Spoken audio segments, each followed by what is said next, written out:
welcome down to episode number 43 of the Down South Photo Show. I would like to thank everyone who has subscribed, liked, followed, done all that cool stuff that gets us shared around the place. Really enjoying your feedback as well with the comments below. Both Cam and myself enjoy answering those questions, and we enjoy the chatter. And as we've been saying for the last few episodes now, it feels like a little bit of a community that we've built here on the Down South Photo Show. Now, for those of you who are pretty switched on, you will notice that I am on my lonesome for the Down South Photo Show episode number 43. You'll also probably notice, because if you're on YouTube or if you're on Spotify or Apple Podcasts, you'll notice that this is a shorter episode of the Down South Photo Show, mainly because our good friend Cam is off and away. He's doing a photography workshop in the beautiful Flinders Ranges. Now, I say beautiful Flinders Ranges because I've never actually been there, and it is definitely on the bucket list. So I'm a wee bit jealous of the 5'2" Tasmanian with the flared pants, heading off to the Flinders Ranges and doing a workshop over there. It is something that I would definitely love to do. And by the looks of the photos that he's been pinging me over the last few days, I've got every reason to be jealous. But that's okay. As I say, we're just going to do an abbreviated episode of the Down South Photo Show for our loyal listeners. It won't be quite the same because Cam's not here. So if you want to give up now, maybe join us next week, that's totally fine. You can do that. I won't be offended. Let me know if you listened further than this point, though. My background, I'll see. Now, we've had some feedback about our backgrounds, and that is from number one ticket holder Mel, who doesn't like the fact that we're in the way of our backgrounds. We've got to do this and duck and weave and get out of the way. I'm doing it anyway, Mel, bad luck. This is my home beach. This is Ocean Grove Beach. And excuse me. And I thought I would put this one up because this is probably the most winterish photo I have of Ocean Grove Beach. A couple of reasons I like this photo, and sorry for those of you listening and not looking on the tubes. I love the fence that runs along here. That now has wire on it, by the way. They re-put the wire up. It used to be just these posts, but now it's got the wire up. I also love the cloud formation too. My beach is awesome because it changes so dramatically from day to day, depending on the tides and the swells and all that sort of stuff. This is actually a pretty straightforward photo. It was done obviously in low light, but it was the composition pretty much made itself with your awesome leading lines and a few of the light rays bursting through at the back there. So for those of you who haven't been down to the southwestern coast of Victoria, we've got some really nice spots for photography, particularly at this time of year. Don't be put off by the fact that it's bull dust degrees and you can't really feel your fingers when you go out and take photos at the moment. No excuses, folks. Come down and see us if you can, if you're able to. Come down our way, drop in, say hello at Ocean Grove Camera and Photo, where I am as well. I thought one of the main reasons I got on my own tonight to talk to you guys was so I could say hi to Chelsea. Hi, Chelsea. Chelsea's an avid listener of the show, so I'm sure that she's there with open ears at Shell Maybell on Instagram. Look her up. She'd love a follow from you. But of course, the main topic of discussion at the moment is our camera giveaway, which is the Nikon D5100. I've got to look every time because I always forget what model it is. It's the Nikon D5100. This is my old landscape camera. Don't worry that it's old. It still works beautifully well. 16 megapixels of Nikon goodness. Flip screen on the back. It's got the Sigma 10 to 20 lens that comes with to whoever wins this camera will get that as well. I'll make sure there's a memory card in it for you. I'll make sure you got the battery charger, and I'll make sure it's got a little carry case. So it's a great little kit to get someone into some landscape photography. So either yourself, or if you've got a friend, maybe a youngster who might be keen on landscape photography but can't afford to drop some coin on a new camera, let's see if they can win one. That'd be really cool. So how do you win it? Well, it's pretty easy. All you have to do is follow us on YouTube, and you also have to follow us on one of our social media platforms, either Facebook or Instagram. And what we would like you to do is leave a comment below this video, or leave a comment on our Instagram or our Facebook page, and tag someone who might be interested in picking themselves up this digital SLR. As I say, great camera. It's took that photo behind me. It's taken loads of photos. In fact, I'll be a little bit sad to see it go, but I've got too much gear and I feel bad that it's just sitting here doing nothing when it could be in the hands of someone who wants to advance their landscape photography. So yeah, tag away, mention us to friends or family members who might be interested in winning themselves a camera. I will talk about that again a little bit later on. I also had two other points for discussion tonight. One is a little bit left field because it's close to my heart, but it's something that you may not have thought of. At the moment, I'm getting a lot of requests at my shop, Ocean Grove Camera and Photo, for disposable cameras. That's right, film cameras that you take the photos, 27, 36 exposures, take the film out and throw it in a hole in the ground. I'm really disappointed that these cameras are still a thing. They talk about your classic single-use plastics, terrible option. So if you've got a kid's camp where, and this is where I get asked from the most, is parents have got children heading off to school camps and things like this, where they're allowed to take a film camera, but they're not allowed to take anything digital. So people come in looking for disposable cameras, which I understand because they were a thing for so long, particularly for all the people that are now parents. And you know, back in the 80s and the 90s, the disposable cameras were definitely a thing. But as I say, they are absolutely abhorrent for the environment. They are built with one use in mind, and that is to be thrown in the bin when they're done with. So the alternative is we make available their reusable cameras. So Kodak, for example, have a range of reusable film cameras that you can actually take your photos, and instead of throwing the thing away, you actually reload it with more film, just like the old days. So keep that in mind, folks. If you want to get your hands on a camera and you can't use your phone or a digital camera, please, if you can, avoid disposable cameras and avoid anywhere that sells disposable cameras, because they ain't no good, are they, really? We're trying to get away from single-use plastics as much as possible. And for one, I think my industry could be doing a hell of a lot more to help protect our environment. So small rant. The other thing I wanted to briefly talk about tonight, and again, it's going to be a short episode, but that's cool, was what you should be looking for if you're looking to get into the world of digital photography, particularly with an SLR, but you want to go secondhand. The great news is there are so many cameras, just like the one we're giving away, for example, that you can pick up places like eBay or Gumtree and things like that, Facebook Marketplace, that sort of stuff. But a lot of people ask me, well, what should I go for? My general advice is to not spend for a secondhand SLR that's going to take a really good photo and deliver everything you want to deliver. Don't spend anything more than about $500 on something like that. And look for obviously one of the mainstream brands, Nikon, Canon, Olympus, Sony, Panasonic, these guys. Mainly because a lot of people, when they buy their first digital SLR, will upgrade it and they'll get a camera that's got more megapixels or faster shutters or Wi-Fi and all this sort of stuff. And all this stuff that you really don't need when you're shooting landscapes. So, for example, the Nikon D5100 or the D3100, the D3000, D5000, fantastic cameras to get you started with your, particularly in landscape, as I say. To get you started in landscape, if you want to get away from using your phone or from a compact digital camera and do want to dip your toe in the world of SLR photography. Of course, the other upside of going secondhand is there are also a billion lenses out there. So again, this comes back to recycling, I guess, and you're doing the planet a favor if you buy secondhand as well. So it'd be really cool if you if anyone's got any questions about secondhand cameras, hit me up in the comments below.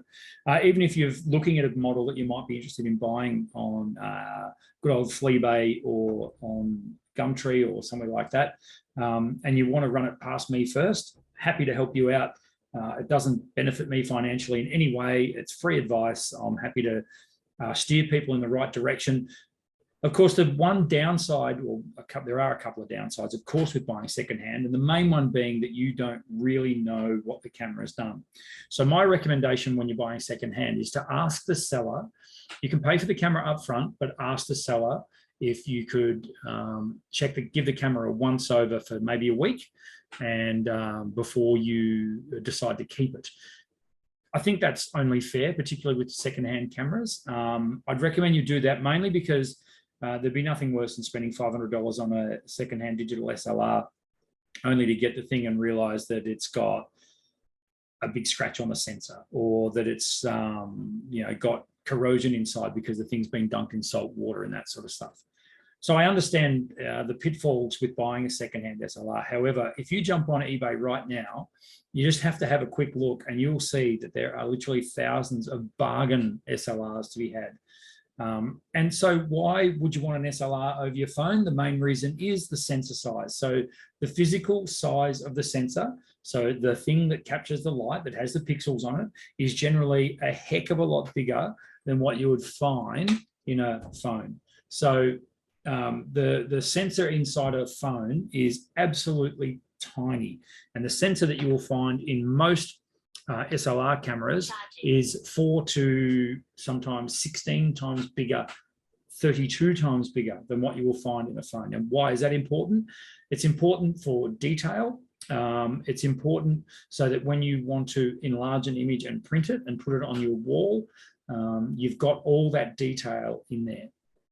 When you use a phone, anyone will know, if you take a nice landscape photo on your phone, which is fine if that's all you've got, if you want to print that any bigger than, say, an A3 enlargement or a 12 by 18 inch enlargement in the old measure, you're going to run into issues with resolution, just image quality. And when you use an SLR, a dedicated digital camera, and as I say, like the Nikon D5100 that we're giving away, that's a good 10 years old now, but it has 16 megapixels of resolution spread over a bigger sensor. The issue with compact cameras and some phones, and yes, I am more than aware that there are some phones out there that spruik up to 100 megapixel resolution. This is an absolute joke. There is no camera that can give you, no phone that can give you better resolution than an SLR, regardless of how many pixels they tell you it's got. Mainly because the pixels get crammed onto the sensor and the pixel array is too tight, which leads to big issues with things like noise. And when we're talking about noise, we're talking about the static that you see in darker areas of an image, like an image you see behind me, this area up here.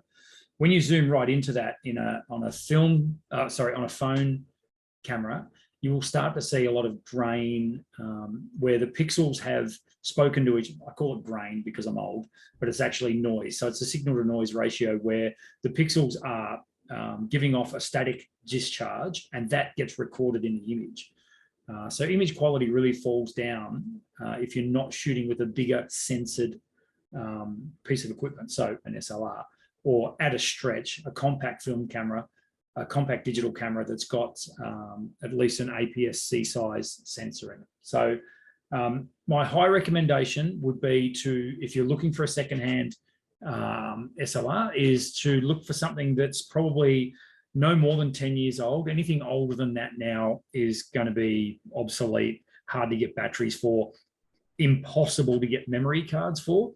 The other thing about cameras in the last 10 years is they all switched to SD memory cards about 10 years ago. So he says, hoping on it, I haven't even got an SD card. Yes, I have. So an SD card, which is one of those little guys right there. So that's an SD card. SD cards have become pretty much the go-to for all digital cameras nowadays. So they're still being made. That's the main thing. So if you need memory cards, you can pick up a memory card for a digital camera now pretty much anywhere. And memory is so cheap. So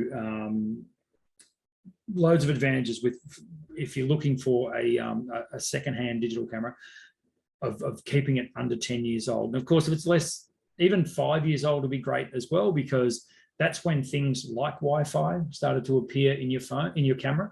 Why would you want Wi-Fi?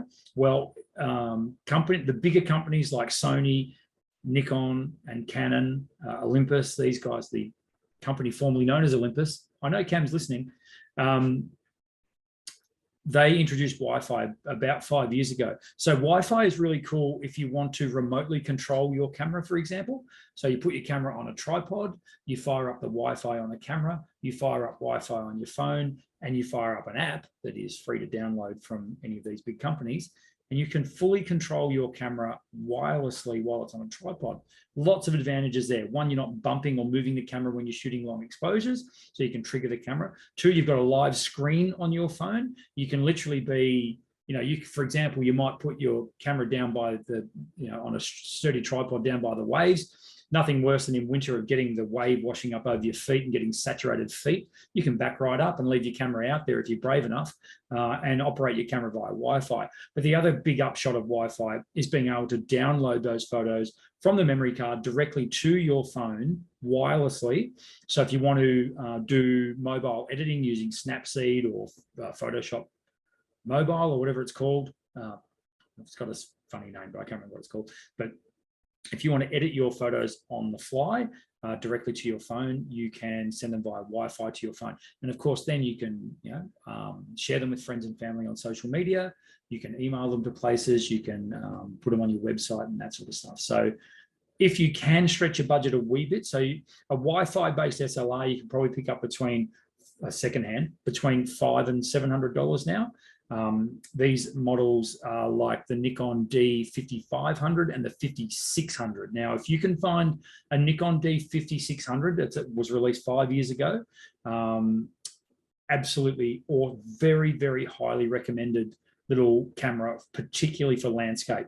It's very small and compact, and it packs a punch. 24 megapixels on that guy, Wi-Fi, flip out screen, all that kind of cool stuff. That's actually one of my favorite all-time APS-C size censored cameras. Now, when we're talking sensor sizes, APS-C was a very common sensor size. Also, I think people call it half frame or something like that. But anyway, APS-C is it was a standard sensor size that came out long before full frame SLRs came out. Of course, full frame means it's got a 35 millimeter on the diagonal sensor built into it, roughly the same size as a piece of film. And so your later models from, for example, Sony that made the Sony A7, which was very exciting when that camera came out about 7 or 8 years ago now. They're now up to the A7 IV. Full frame cameras, they absolutely pack a punch. But getting back to the issue with lenses, Nikon, Canon, these guys, there are so many lenses that are just sitting there doing nothing. People are dumping them onto eBay, and you can pick up a really high quality lens from these manufacturers for next to nothing. In fact, some places or some people will be throwing in a lens with their body just to be able to move the lens. One of the last things I'll say about buying a digital SLR is, if you can, buy yourself a new battery for it.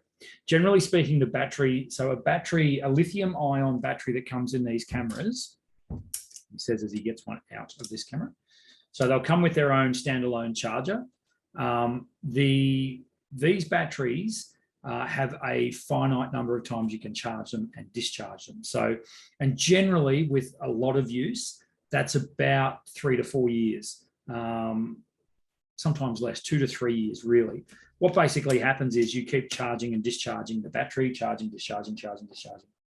And over time, you'll be able to take less and less photos because that battery simply won't hold the charge as much. And there's nothing worse than being out in the field, taking photos, you're seeing a beautiful sunset, and your camera doesn't work because your battery's flat.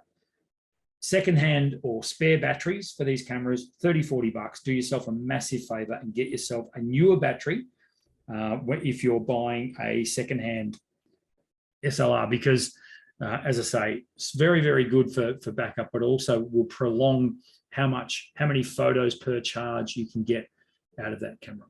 So that's what we're talking about when we're talking about buying secondhand cameras. If you, as I say, if you are in the market for a secondhand camera and you're looking at a few models, by all means, hit me up in the comments below and I'll do my best to get back to you and let you know exactly what I think of those models that you're looking at.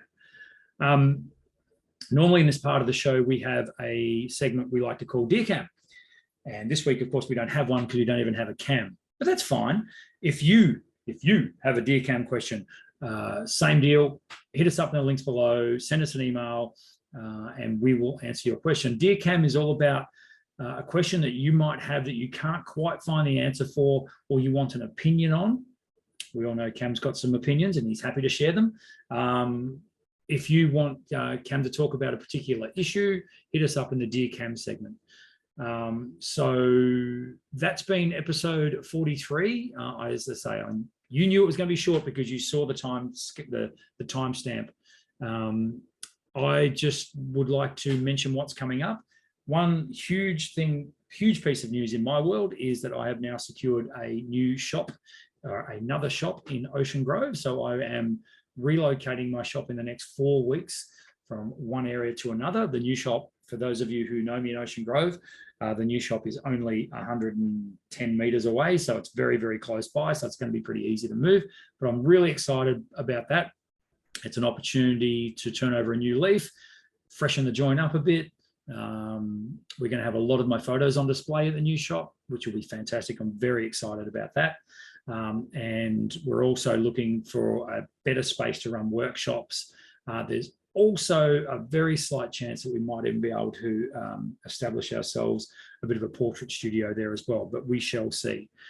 So the last word, don't forget to tag yourself. Don't forget to give us a comment or tag a friend who might be keen to win themselves a Nikon D5100 with a Sigma 10-20 lens, which was my old camera.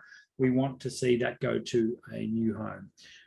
Hopefully, well, I know he will be. Cam will be back next week for episode 44, but that has been episode 43 of the Down South Photo Show. We will see you next week. Cheerio.